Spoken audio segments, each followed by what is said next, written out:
Благодарам, председателе. Повторно разочарувачки, одбивање на еден реален амандман со обраѓање кое што е тривијално, односно читање на надлежностите. Сме дека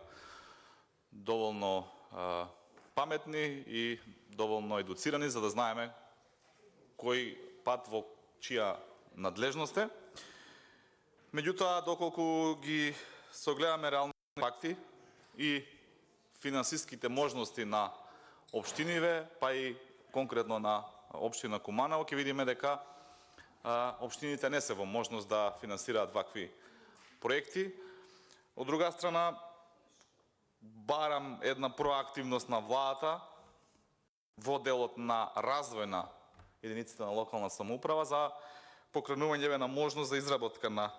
проектна документација, за да можат општините подоцна и да аплицираат во одредени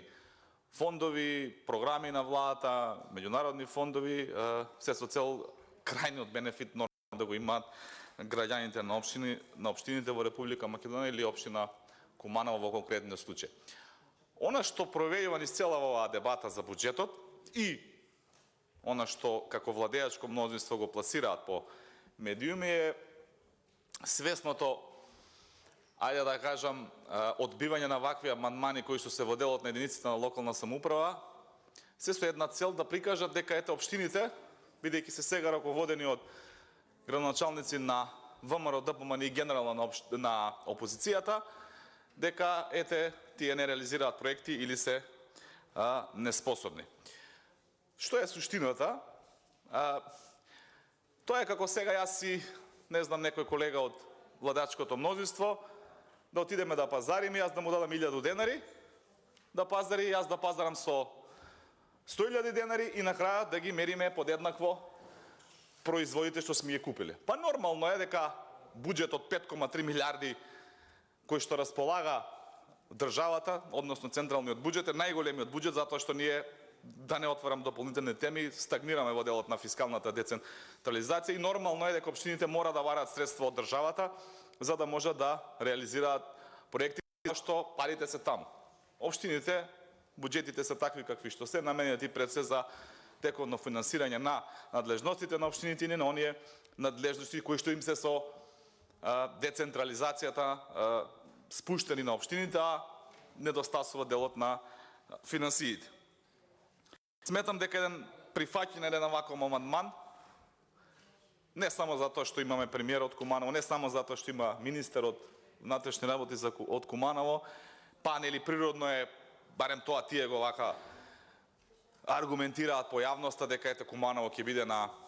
некаков приоритет, се освен за нивни лични бенефити, општината не гледа некаков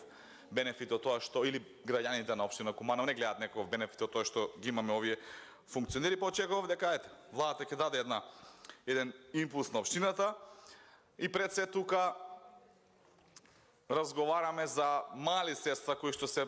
повеќе насочени во делот на изработка на проектна документација за два можеби крупни проекти кои што се битни за граѓаните на општина Куманово. Најпрвен зборувам тука за едно село кое што се вика Агино село, кое што излегува на автопатот Куманово-Скопје на див премин. Дури самите граѓани со сопствени средства си го рехабилитираат тој див премин на автопат, затоа што тие друг пат немаат како да стигнат до општина Куманово и се единствено село во Република Македонија кое што за да стигне до својата матична општина Куманово плаќа патарина. Нема таков случај во државата да си приморан да земеш, не знам, извод од матично, било каков документ од полиција, да мораш да го на диво да се приклучиш на автопат и да платиш патарина за да дојдеш до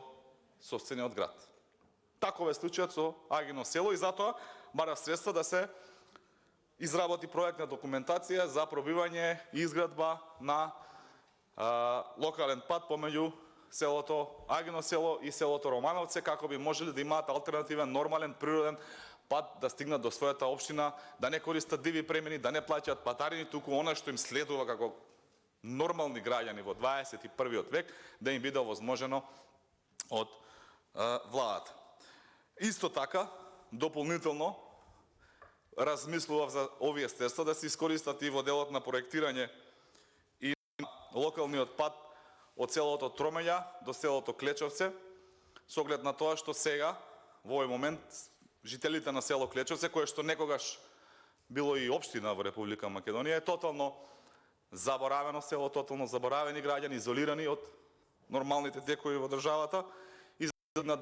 од Куманово до своето село или обратно, имаат еден заобиколен пат кој што е во голема километража, со еден пробивање на еден ваков пат од неколку километри само, поврзување на Тромења со Клечовце, би се скратиле за десетици километри тие нивни патувања, би заживеело нормално селото. Таму има етнотуризам, има ресторани, дел од вас сте ги посетиле, да не ги рекламирам, меѓутоа очигледно недостасува грижа на државата. И затоа беа наменети овие 70.000 денари помош од државата, кои што сметав дека на буџет од 5,3 евра не се многу пари, и мислев дека можеше да ги одвои владата. За жал ме разочара и останува овие патишта, овие проекти да ги планираме заедно со граѓаните, како што впрочем и поднесен овој амандман, во некакви други времиња, во некакви подобри времиња, со некаква влада која што се надевам за кратко време ќе работи повеќе во интересот на граѓаните, а не во личен интерес. Ви благодарам.